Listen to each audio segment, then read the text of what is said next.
Okay.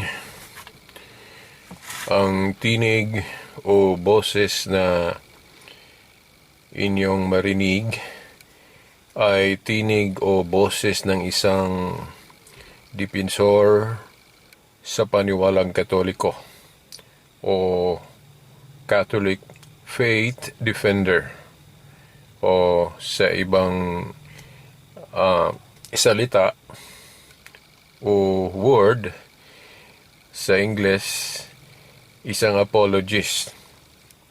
Isa akong Roman Catholic Faith apologist.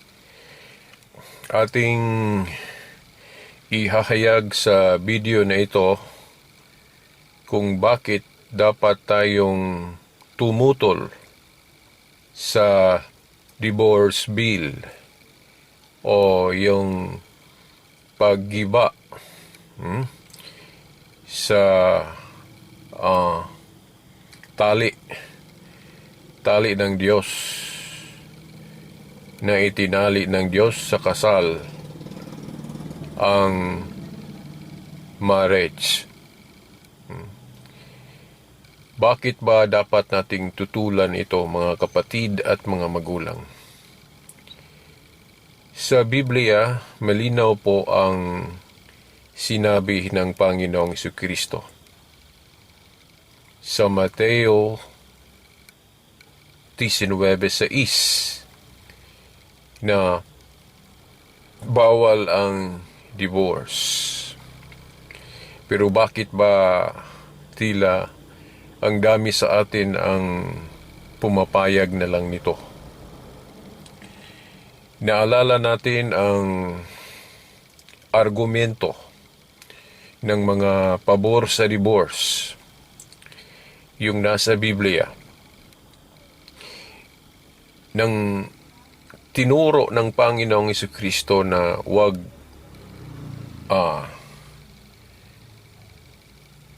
paghiwalayin ang sinumang babae at lalaki na itinali ng Diyos sa kasal.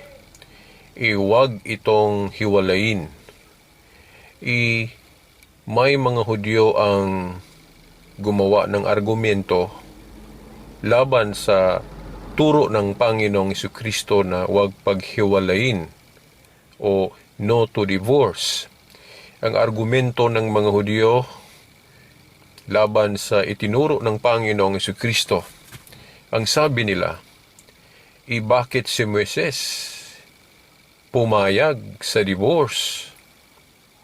Uulitin ko, ang sabi nila, bakit si Moises sumang-ayon sa divorce? Ano ang isinagot ng Panginoong Jesucristo? Pumayag si Moises dahil sa katigasan ng inyong mga ulo. Pumayag si Moises sa divorce hindi dahil payag ang Diyos o gusto ng Diyos. Pumayag si Moises sa divorce nang dahil sa katigasan ng ulo ng mga tao. Ano ba ang mensahe natin sa ating panahon ngayon na ang daming pumapabor na sa divorce? Ang mga ginawang argumento natin base lang sa ating pag-iisip. May nabasa pa akong komento sa social media o Facebook na what if bugbog sarado ang babae, no? Sa mag-asawa. Dapat pa bang pag-isahin ang hindi mabuting relasyon sa mag-asawa?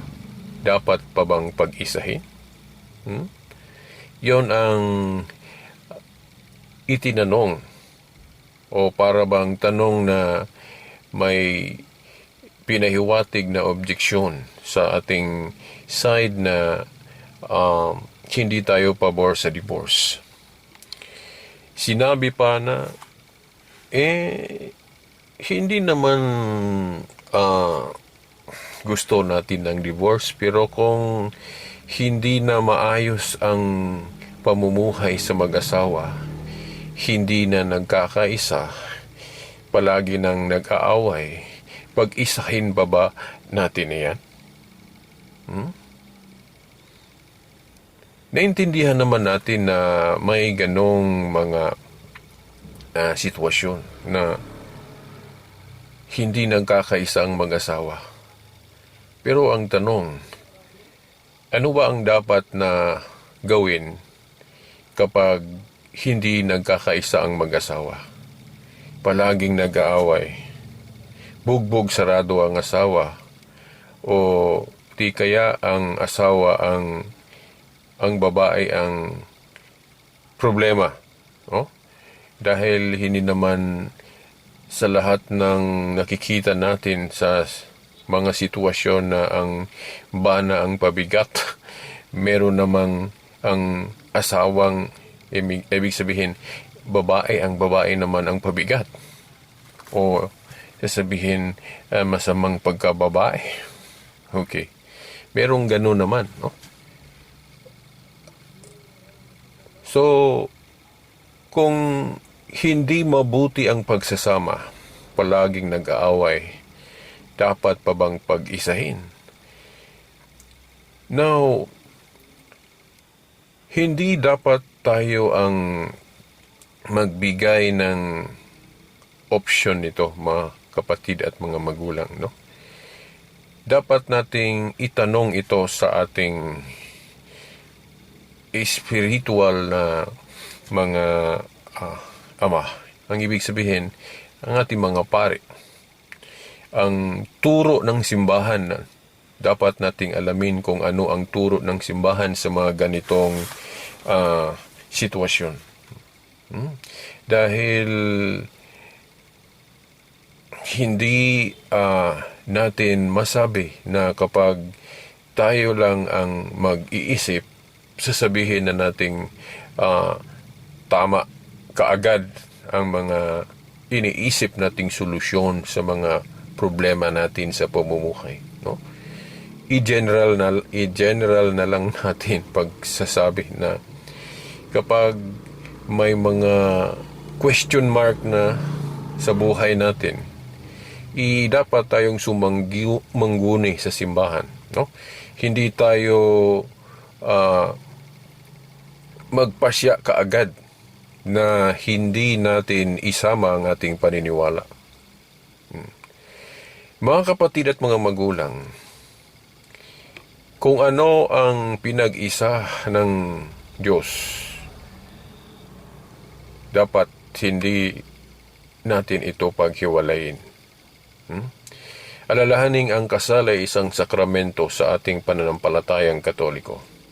Pag sinabing sakramento, tatag ito ng Diyos. Nasa Biblia ang kasal. Ang Diyos ang nagtali sa babae at lalaki. Hindi na sila dalawa. Kung pinag-isa sila sa kasal, maging isa na lang sila.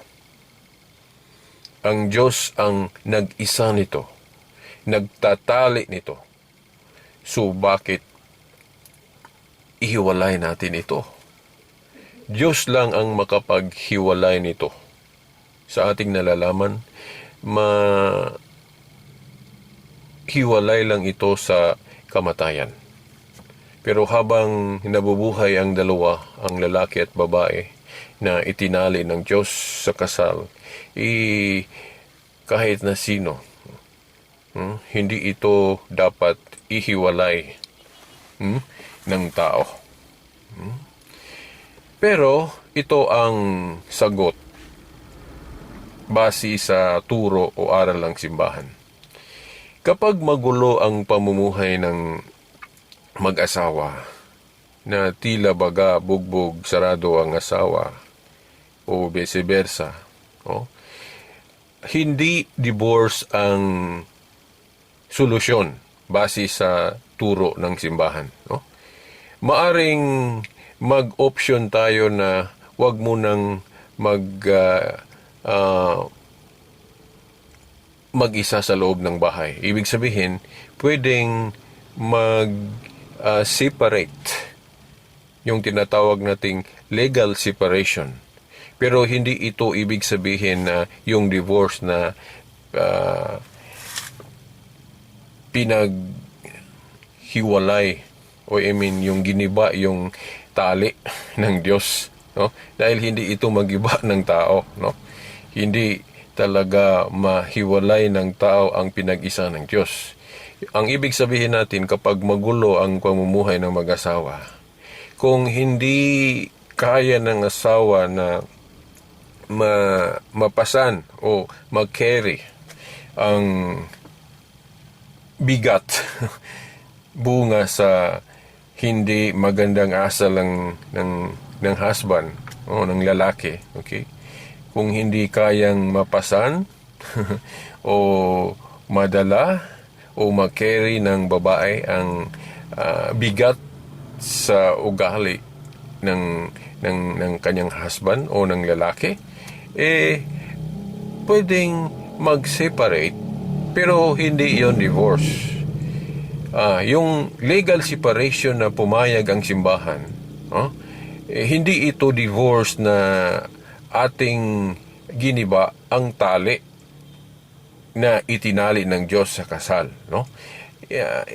Ang hiwalayang ito o yung legal separation na payag ang simbahan, hindi ito divorce na unawaing giniba ang tali o pinawalang bisa ang tali. Na ang tali ng Diyos na pinag-isa niya sa kasal, no? Hindi ganon, no? Yung legal separation, unawain lang itong hindi muna magsama sa loob ng bahay o kwarto ba. Okay. Dahil kapag pinagsama, magulo kasi. Magulo kasi. So, hintayin mo nang kung ano ang dapat gagawin. May mga mediate ba o may mga taong gawing kasangkapan ba na mabalik ang kanilang magandang relasyon? Yun ang dapat i-option natin. Okay. Now, pwede ding yung gamitin natin yung Herculean response ng babae ba o ng lalaki na kung makayang pasanin o makayang i-carry ang bigat, vice versa sa lalaki ba at babae, pwede din. Dahil yung kagandahang loob ng isa, pwede din itong makapagbago sa isang partner. Magbigay ako ng halimbawa. May isang babae na asawa, sasabihin ko na lang babaeng asawa. Dahil sa Tagalog kasi, yung salitang asawa, pwede itong magamit sa dalawa. Ibig sabihin, pwede itong gamitin na ang ituko yung lalaki at pwede din sa babae. Hindi katulad sa Bisaya na magkaibang salita ang gagamitin. Kapag lalaki, bana. At saka yung babae, asawa. Pero sa Tagalog, ang salitang asawa, both tumutukoy. Babae at lalaki. So, sabihin ko na lang yung asawang babae. Yeah. Yung asawang babae, maganda ang asal. Mapagmahal sa kaniyang asawang lalaki. At ang problema yung lalaki. Yung asawang lalaki. Okay. Yun ang problema. Lasinggero, pag-uwi ng bahay, pagalitan pa ang asawa. Kung ang iniluto ay hindi masarap, ibig sabihin siguro hindi masyadong marunong magluto ang babae. Kaya yung bana na lasinggero pag uwi sa bahay at kakain, papagalitan ng asawa dahil hindi nasarapan sa iniluto ng asawa. No? Pero sa abot lang ng makakaya, no? Ang best, ginawa lang ng babae ang best. Kung ano lang ang makaya niya, pinagsilbihan niya ang kanyang asawang lalaki. Oh. Pero ang lalaki ay hindi marunong magmahal ng isang asawa. Oh. Sabihin na lang nating parang nagpasa ng krus ang babae. Oh. Hindi nag-give up. Hindi nagreklamo ang babae. Para bang may ugaling martir itong babaeng ito. At hindi na lang natin pahabain ang istorya, no? Sasabihin na lang natin may mga panahong mabugbog pa ang asawang babaeng ito nang dahil sa hindi talaga maganda ang asal ng kanyang asawang lalaki. To cut the story short, may isang panahon na nadisgrasya ang lalaki. Ang hindi magandang asawang lalaki, no? Nadisgrasya, no? Nabangga ang kaniyang sasakyan nang dahil sa lasing kasi siyang nag-drive sa sasakyan nila. Nabangga ito at na-ospital. At ano ang nangyayari? Inalagaan pa rin ng asawang babae ang kaniyang asawang lalaki sa ospital. Para bang ang babae dito ay may pagmamahal na yung tinatawag nating unconditional love. Yung unconditional love kasi marunong itong magpasa ng krus. Okay, ang yung unconditional kasi sinusubukan nito yung pagmamahal na tinuro ng ating Panginoong Jesucristo. Yung pwede itong magawa natin dahil sinabi kasi ito ng Panginoong Jesucristo kasi. Yung sinabi ng Panginoong Jesucristo na yung gustong sumunod sa akin, yung gustong maging disipulo ko, kailangang pumapasa ng krus. Can carry a cross. Hindi ito ibig sabihin na literal na krus na gagawa tayo ng literal na krus na kahoy at ating pasanin. Hindi ito literal. Ang ibig sabihin ito, yung mga kabigatan sa buhay, yung mga trials, mga difficulty sa buhay, no? Kagaya nito na parang nagpasa ng krus ang asawang babae sa kanyang asawang lalaki. Ang asawang lalaki niya, ang krus niya sa kanyang buhay. Pero pinapasan pa rin niya. So, ulitin ko, ang ugali ng asawang babae, ang ugali ng babae na tinukoy natin sa example na ito, halimbawang ito, ay may ugaling martir. Puntahan natin kung ano ang nangyari sa ospital. Nang nadisgrasya ang asawang lalaki at inalagaan pa rin ng asawang babae ang lalaking ito dahil mahal niya, kahit na ang ugali nito ay masama. Pero ano ang nangyayari sa loob ng hospital?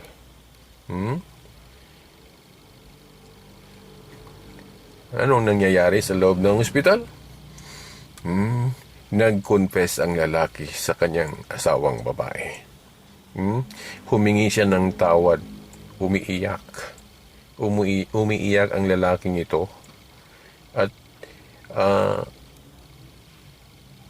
asking forgiveness sa kanyang asawang babae.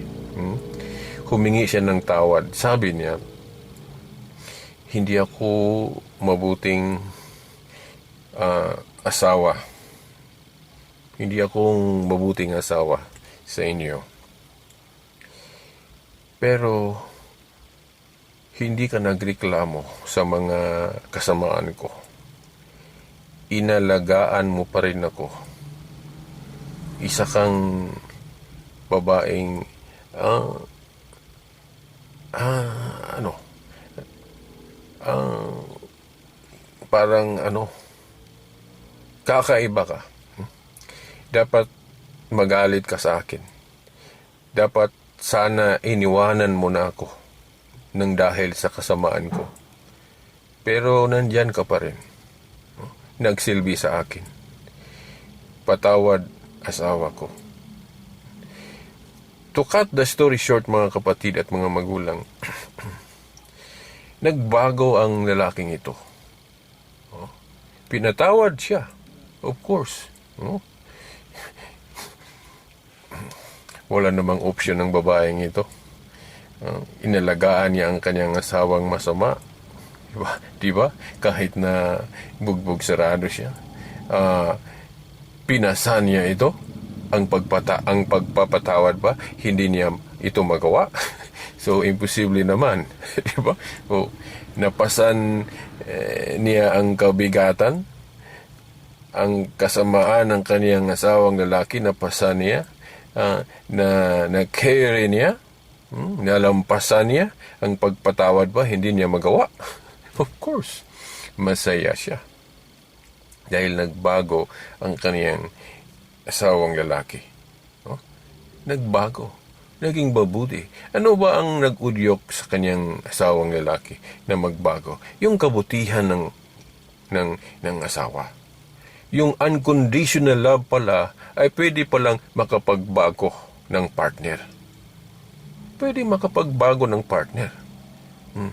Kaya mga kapatid at mga magulang, bakit sabihin yung walang sense ang simbahan sa kanyang pagtutol sa divorce? Na ang simbahan kung bakit tumutol sa divorce dahil may aral kasi ang simbahan na yung mga trials sa buhay pamilya, yung mga away sa loob ng pamilya, hindi divorce ang solusyon. Ito ay maturing natin sa cross na tinutumbok ng Panginoong Jesucristo na dapat nating pasanin.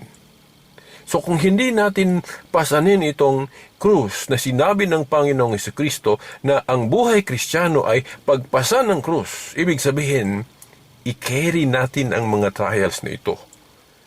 So kapag payag tayo sa divorce, ibig sabihin, gusto nating kunin yung krus.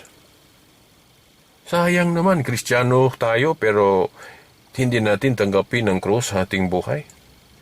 Pero baka sabihin nyo, walang awa naman itong simbahan. Kahit na bugbog sarado ang asawa, pag-isahin pa rin. May option naman na pumayag ang simbahan. Kahit na turo nito ang pagpasan na krus, pero ang simbahan pumayag pa rin sa yung tinatawag nating legal separation. Pero tandaan, ang legal separation hindi ito divorce. Dahil ang divorce, pinutol natin ang tali ng Diyos sa mag-asawa. Yung pinawalang bisa natin, yung legal na kasal. Legal na kasal, pinawalang bisa natin.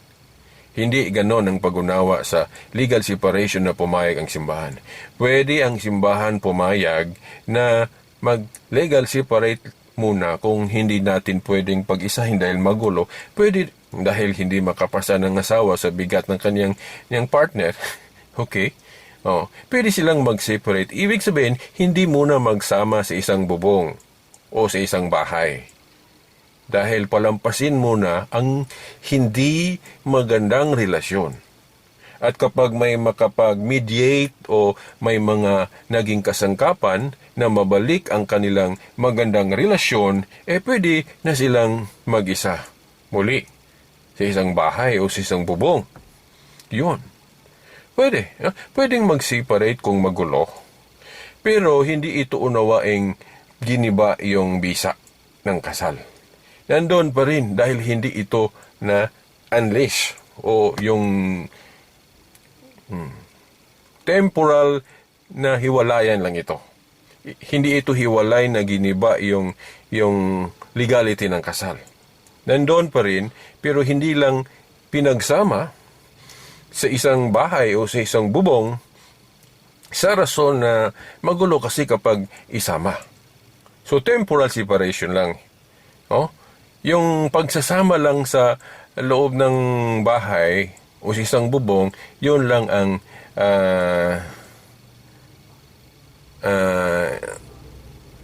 ang nahirapan ako sa Tagalog. Yun lang ang pag-separate lang. Temporal.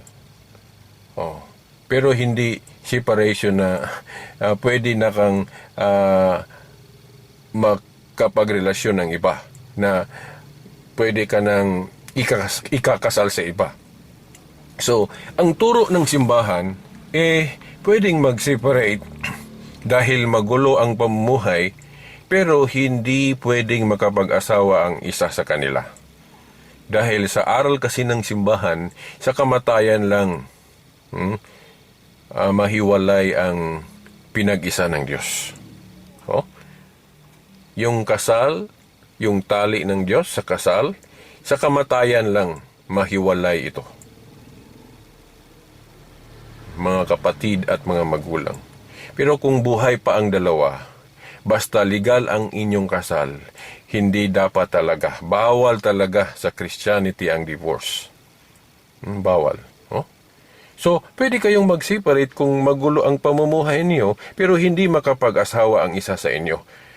Ano ang dahilan? Dahil hindi talaga pwedeng hiwalayin ang lalaki at babae na pinag-isa ng Diyos sa kasal. Hindi. Diyos lang ang makapaghiwalay nito. At sa kamatayan lang ito hiwalayin ng Diyos.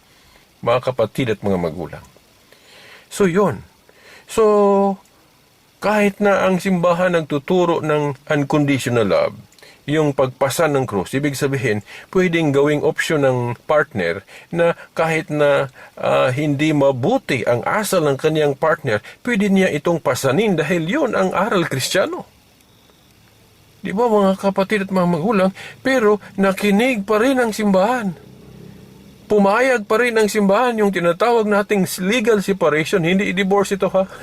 Magkaiba ang legal separation at divorce. Legal separation, pwedeng maghiwalay muna ang mag-asawa sa isang bahay o sa isang bubong. No? Pero hindi makapag-asawa ang isa't isa sa kanila dahil nandoon pa rin, nakatali pa rin sila sa legal na kasal.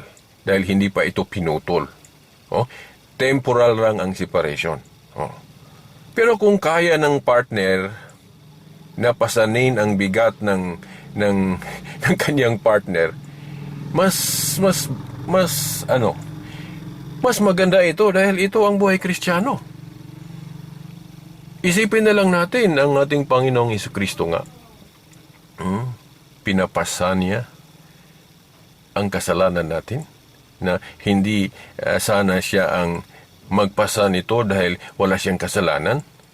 Tayong mga tao ang dapat pumasan ito. Pero bakit si Kristo ang bumasan? Ito ang halimbawa na ibinigay ng ating Panginoong Kristo kahit na siya hindi dapat magdusa, pero nagdudusa siya sa ating mga kasalanan. Bakit tayo, mga kapatid at mga magulang, hindi marunong magpasan ng krus? Mga kapatid at mga magulang. Aral ng simbahan ito, kaya paniwalaan natin ito dahil ang simbahan ang haligi at suhay ng katotohanan. No? Unang Timoteo 3:15, sabi ni Apostol Pablo. Pero dahil tao tayo at ang mga pari natin tao din, hindi naman sila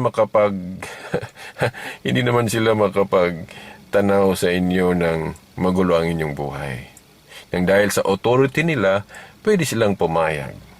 No? Katulad sa pagpayag ni Moises ng divorce noon sa kanyang panahon kahit hindi ito gusto ng Diyos. Pumayag ang simbahan, pero yung legal separation lang. Pero hindi ito divorce na pinutol ang legality. Yung tali ng Diyos sa kasal. Legal pa rin, kasal pa rin kayo, pero pinag-separate muna sa isang bubong o sa isang bahay dahil magulo ang buhay nyo. Pero hindi kayo makapagrelasyon ng iba. Ibig sabihin, hindi kayo pwedeng ikasal ng iba ang isa't isa sa inyo dahil nandoon pa rin. Kasado pa rin kayo sa mata ng Diyos at sa yung batas ng lupa, no? Kung walang divorce. Katulad sa ating Pilipinas, mga kapatid at mga magulang. So huwag niyong sabihin na walang puso ang simbahan. May puso pa rin ang simbahan dahil ang number one na turo niya, yung pagpasan ng krus, dapat gawin natin ito. Ibig sabihin, yung kung ang partner natin, mabigat. Ibig sabihin, ang hirap pag samahin ang inyong relasyon dahil hindi mabuti ang inyong relasyon. Pero, Kristiyano tayo kasi.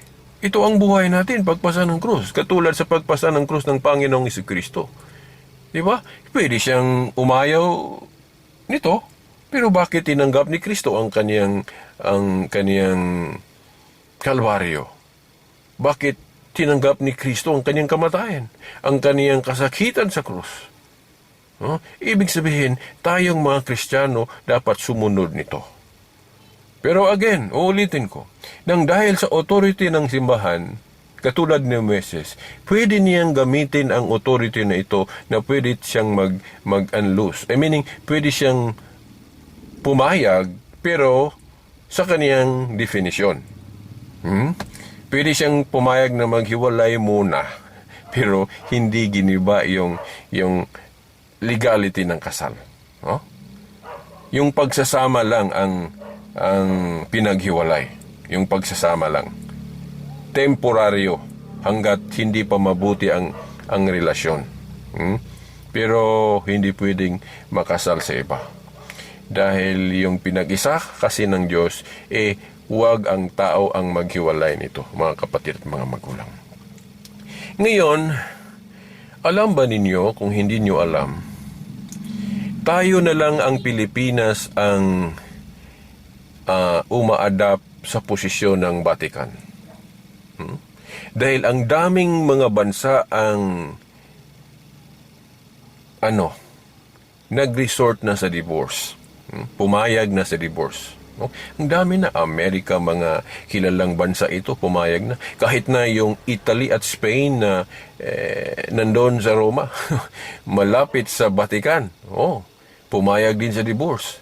At sa aking napag-alaman, dalawang bansa sana tayo, Pilipinas at yung Malta, ang pumapabor sa stand ng Vatican na bawal talaga ang divorce o walang divorce. Pero sa napag-alaman natin, ang Malta sumunod na rin sa divorce. May divorce na rin ang Malta. Ibig sabihin, tayong mga Pilipino na lang, ang Pilipinas na lang ang mag-isang pumapabor sa stand ng Vatican at no to divorce.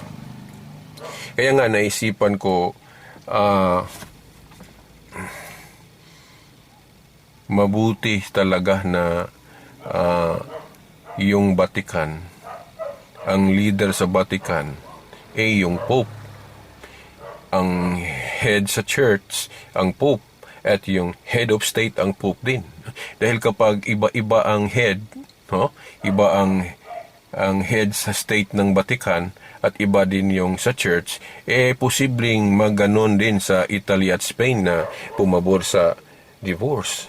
So, praise God, salamat sa Diyos na isa lang ang leader sa Vatican.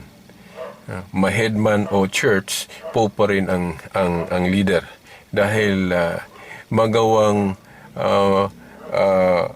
mapili yung kung ano talaga ang stand ng church. Kaya nga sa Vatican walang divorce.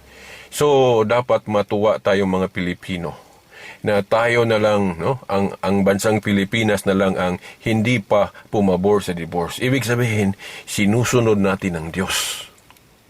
Dahil ang tinig ng simbahan, totoong simbahan, hindi totoong simbahan, Kung pag-aralan natin ng history, Roman Catholic Church ang tunay na simbahan. So dapat tayong makinig sa boses ng simbahan. mga kapatid at mga magulang.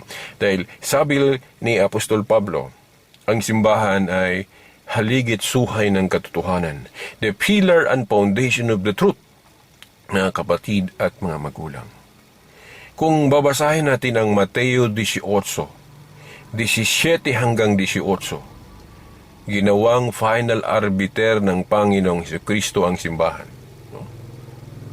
Basahin ninyo ang Mateo 18, 17 hanggang 18, na ang hindi daw makinig sa simbahan isiping makasalanan. Ang term na ginamit, kobrador ng buwis. Bakit tinawag na kobrador ng buwis ang makasalanan sa panahon ni Kristo? Dahil ang mga kobrador ng buwis kasi sa kanyang panahon makasalanan. So, si Kristo mismo ang nagturo nito, na makinig tayo sa simbahan niya. Dahil ang hindi makinig sa simbahan niya, iisiping makasalanan. At sa Lucas 10:16, ang sabi ng Panginoong Jesucristo, ang nakinig sa simbahan niya ay para na ring nakinig sa Kanya. Ang hindi nakinig sa simbahan ay para na ring hindi nakinig sa Kanya.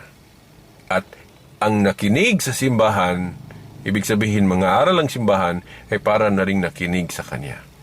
Bakit? Dahil sabi ni Apostol Pablo, ang simbahan ay the mystical body of Christ, katawan ni Kristo. So kung ang simbahan katawan ni Kristo, ibig sabihin, kung magtuturo ito, ay para na rin si Kristo ang nagtuturo nito. Kaya nga, kung naalala ninyo sa Biblia, yung conversion ni Saint Paul, na sa hindi pa siya tinawag na Saint Paul, yung ang pangalan pa niya ay yung Saul, ano ang sabi ng Panginoong Jesucristo sa kanya?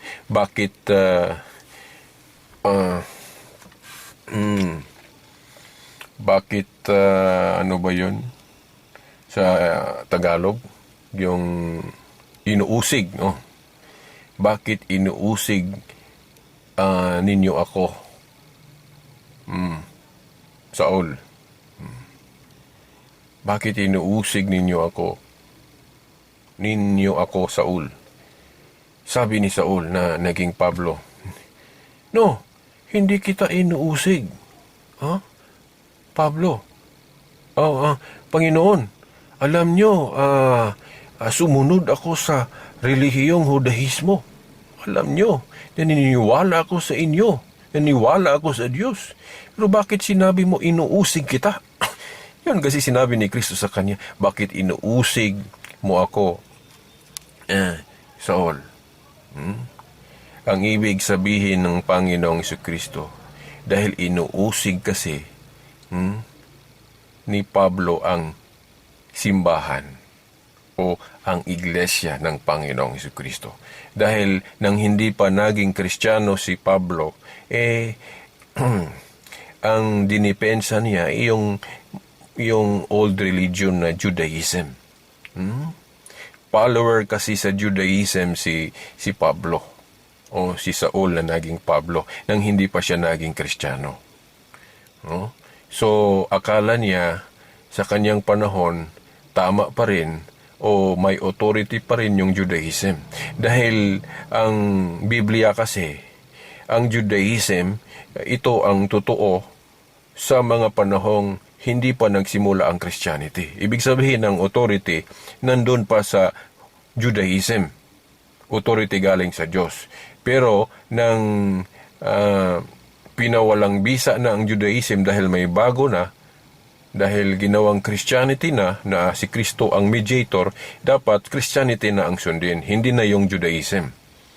Pinahiwatig din ito ni San Pablo sa Colossians chapter 2 verse 14 to 17 that pinahiwatig ni Pablo na yung Judaism religion ay shadow religion. Ibig sabihin, hindi pa iyon ang final.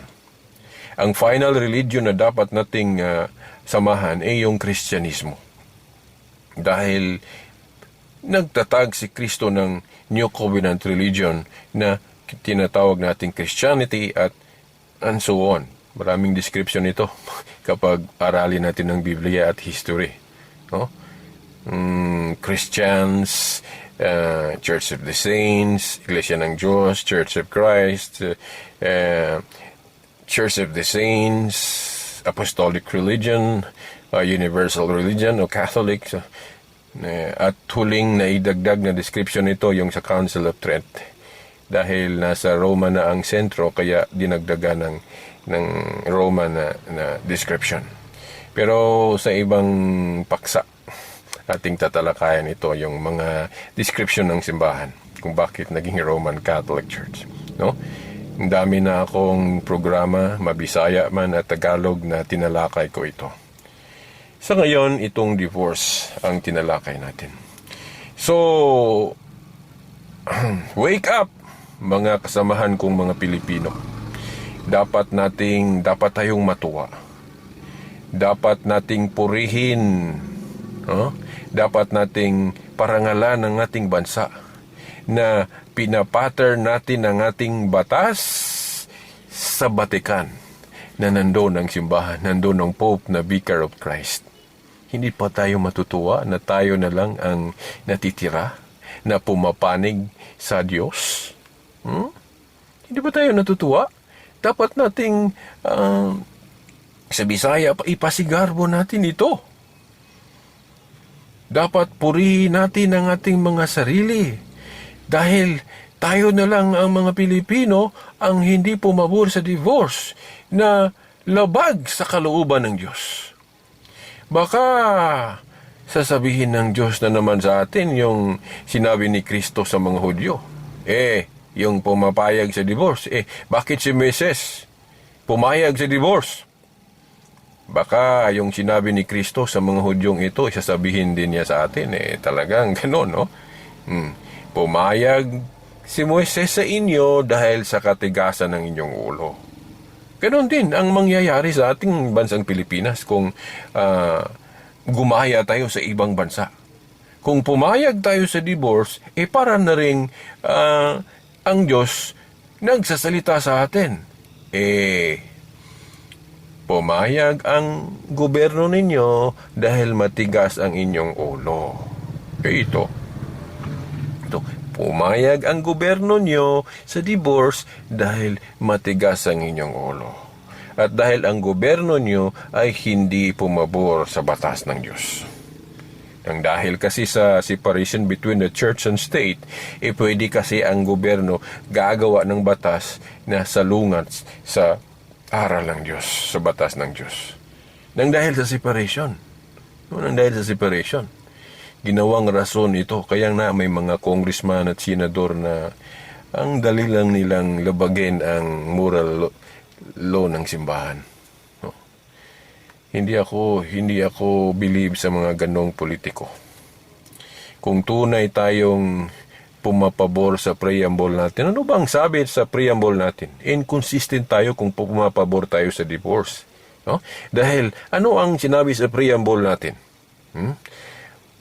Isinama natin ang salitang with the aid of divine providence. Ano ba yung with the aid of divine providence? Ibig sabihin, umaasa tayo sa gabay ng Diyos. Di ba? Umaasa tayo sa gabay ng Diyos. Bakit? Umaasa tayo sa gabay ng Diyos pero hindi natin pinaniniwalaan ng Diyos. Gumagabay ang Diyos sa atin sa pamamagitan ng kaniyang kaharian dito sa lupa, ang simbahan. Pero hindi tayo makinig dahil sa ating mga argumento. Alam niyo mga kapatid at mga magulang, ang pagpayag natin sa divorce ay, ang analogy ko dito ay para na rin yung isang babae pa na wala na siyang alam na matinong trabaho. Ibinili na lang niya ang kanyang sarili. Ginawa niyang pamumuhay ang labag sa aral ng Diyos. Dahil wala na siyang ibang trabahong alam. Ang ipagbili na lang kanyang yang dangal o ang kanyang sarili. Wala na siyang ibang opsyon na marangal maliban sa paggawa ng masama. Ito ang ginawa natin kapag papayag tayo sa divorce, mga kapatid, mga magulang. Dahil sa gusto nating iiwasan yung gulo ng mag-asawa, magre-resort na lang tayo sa divorce. Ito na lang ang ginawa nating option para makapag-asawa tayo ng iba. Para tayo sa pag-iisip natin para maging masaya na rin. Para dahil magulo ang buhay natin sa ating marriage, gusto nating gibain ito para makagawa tayo ng ibang kasal na maging masaya tayo. Para bang ginawa nating ang cellphone o sasakyan ang kasal na isa itong sakramento? Huwag nating gawing parang cellphone o sasakyan ang sakramento ng kasal, mga kapatid at mga magulang. Ano ba yung cellphone? Kung hindi mo na gusto yung cellphone, bili ka ng iba. 'Di ba? Kapag hindi mo na gusto ang sasakyan mo dahil luma na ito, ipagbili mo ito or hindi mo na ito gagamitin at pumili ka ng iba. Parang gano'n na lang ang kasal kung pumayag tayo sa divorce. Dahil kung hindi na natin gusto ang partner natin, pawalang bisa natin ang kasal para makapag-relasyon tayo ng iba. So wala nang kaibahan. Ang kasal at ang cellphone at ang bahay at yung sasakyan. Mga kapatid at mga magulang, wag natin, no? Alam nyo, mga sikat na bansa, Amerika, even China, ang daming mga sikat na bansa ang pumayag sa divorce. Pero hindi nila nare-realize. Ang katumbas nito ay parang prostitution ito. Yung gagawa ka na lang ng masama para ka mabuhay. Di ba? Para ka maging masaya dahil magulo ang buhay sa inyong pamumuhay sa inyong bilang mag-asawa, dahil magulo ang buhay nyo, para makarelasyon ka ng iba, para sumaya ka, gagawa na lang tayo ng masama. Yung paggiba sa legality ng inyong kasal, gibain na lang natin para sumaya tayo. No, hindi natin tinanggap yung cross na inaalaw sa atin para maging banal tayo. Ano ba ang nakabanal sa mga santo? Meron bang naging banal nang dahil ang buhay niya parang inuman lang, yung masaya ang buhay niya? Meron bang naging banal? Meron siguro. Pero karamihan sa nakita ko, karamihan yung mga martir. Ano ba yung buhay martir? Hindi ang masaya ang buhay nila dahil pinatay sila. Di ba? Dahil kung ang isip lang natin, kasiyahan sa mundo lang, kaya pumayag tayo sa divorce. Dahil ayaw nating tanggapin ang mga krushes natin. Di ba, mga kapatid at mga magulang? Sana naintindihan niyo ang paliwanag ko dito sa video na ito. No? Ang dami ko pang dapat sabihin, pero hindi ko magawa sa isang beses lang. I hope na unawaan niyo. Dapat tayong masaya o dapat nating purihin ang bansa nating Pilipinas o tayong mga Pilipino dahil tayo na lang ang pumapattern sa Vatican na ang batas ng Diyos ang dinidepensa. Dahil karamihan, halos lahat na bansa na ang pumapabor sa divorce. Yung Malta sana no divorce, pero ngayon naging may divorce na. So tayong mga Pilipino na lang o ang ating bansa na lang ang pumapattern sa Vatican na nandoon ang Pope. Sino ba ang Pope? Vicar of Christ. Vicar of Christ.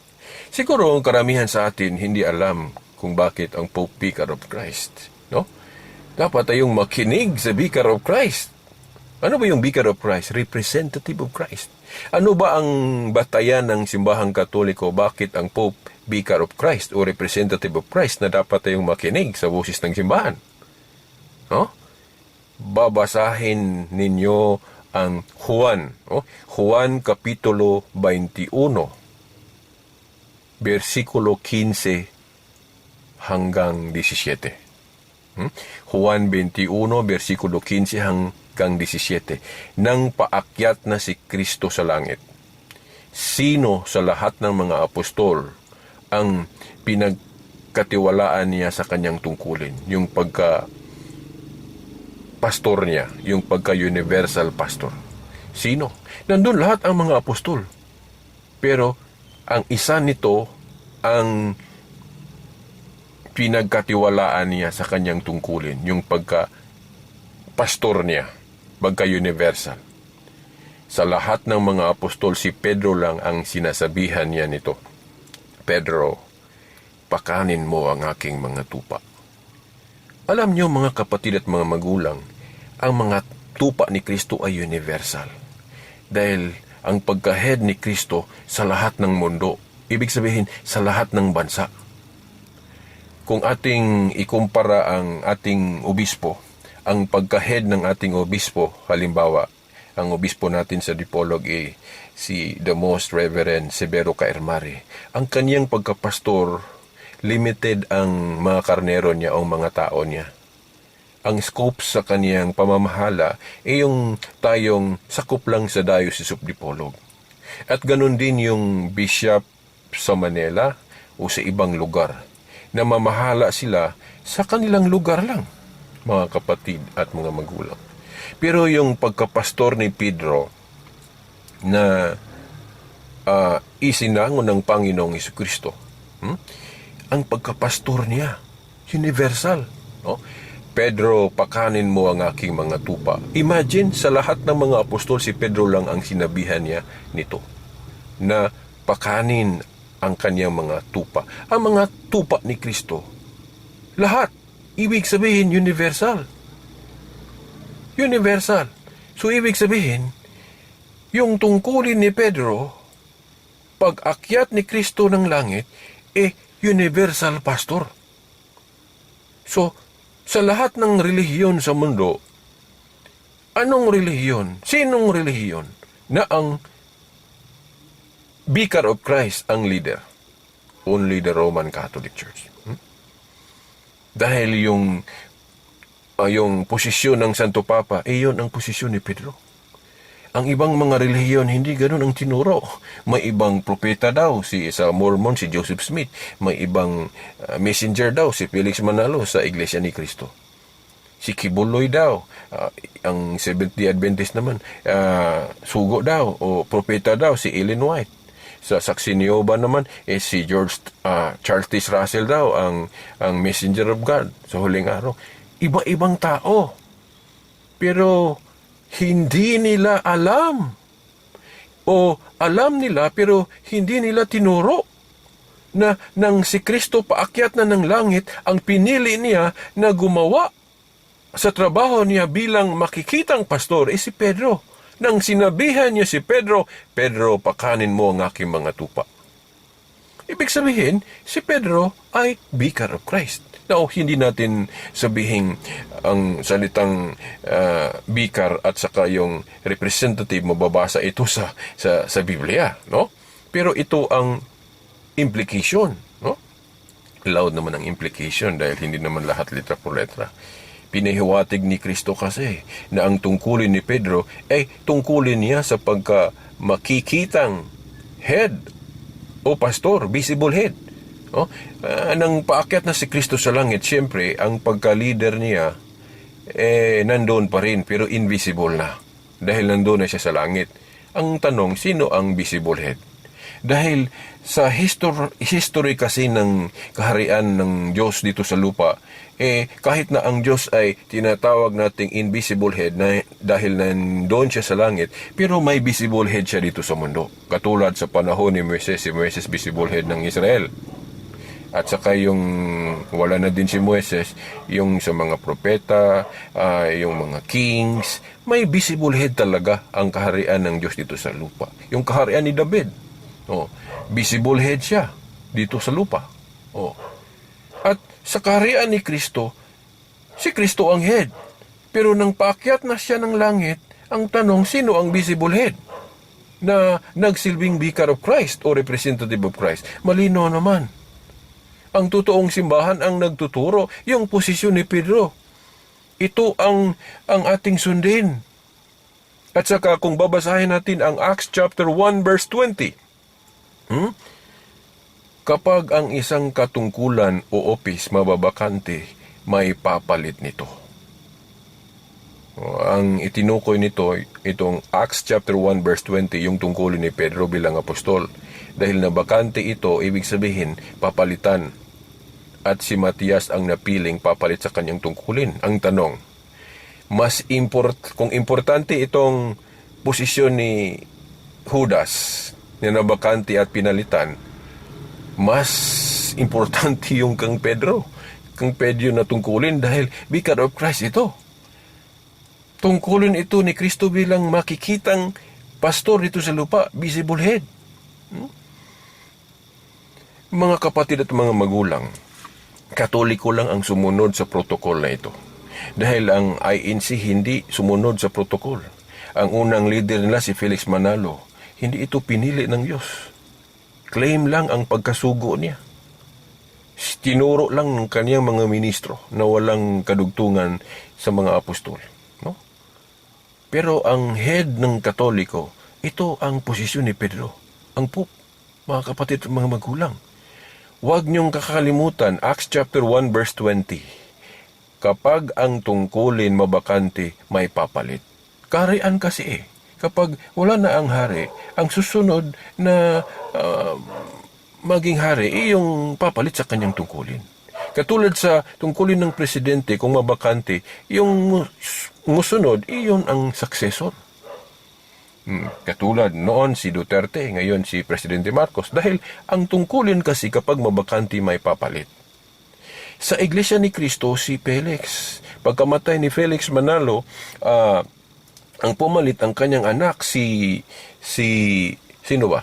Si Iranyo Manalo. At pagkamatay ni Iranyo Manalo, si Eduardo ang kanyang anak.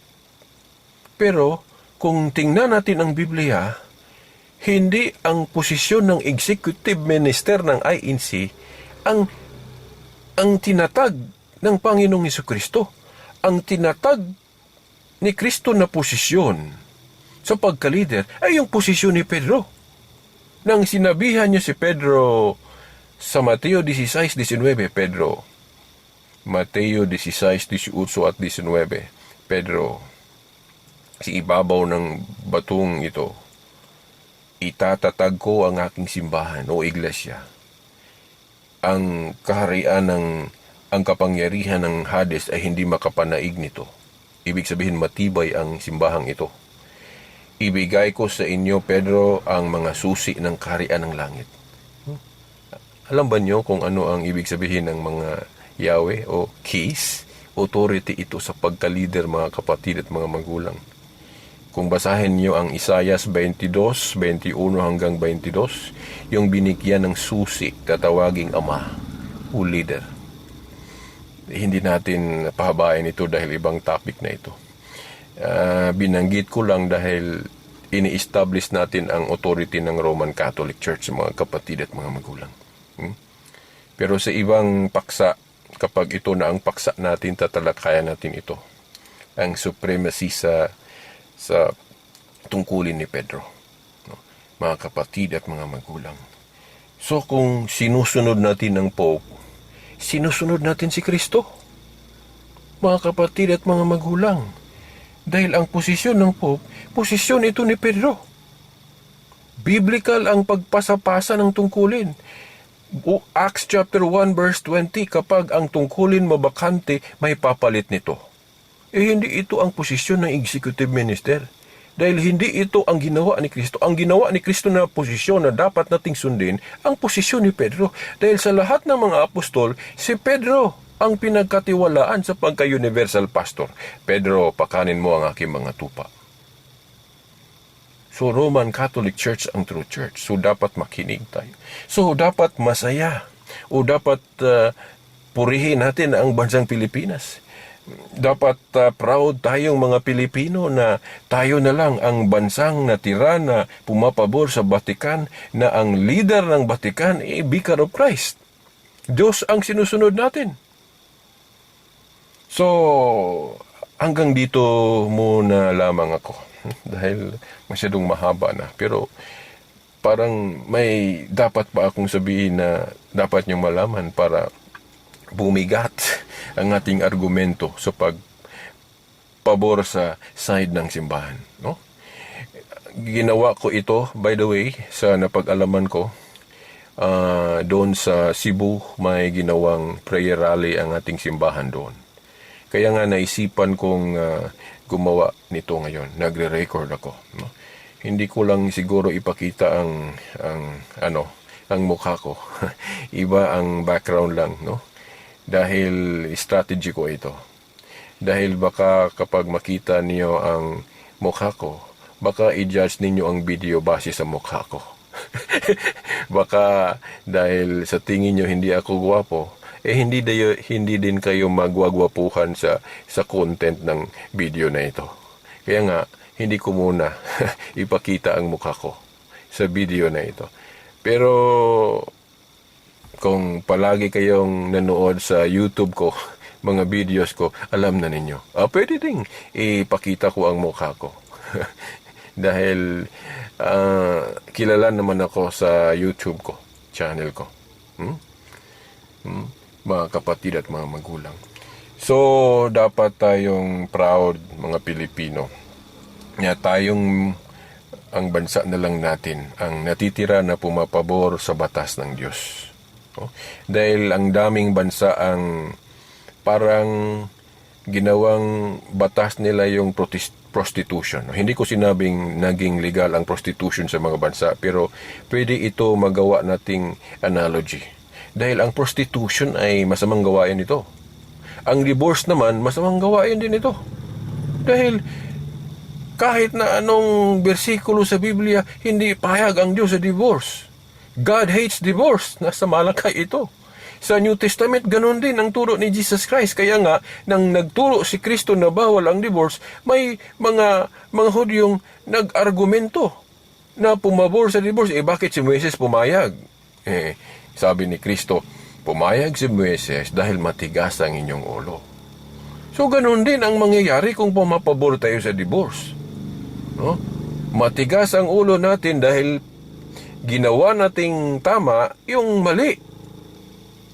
Ginawa natin ng tama yung mali.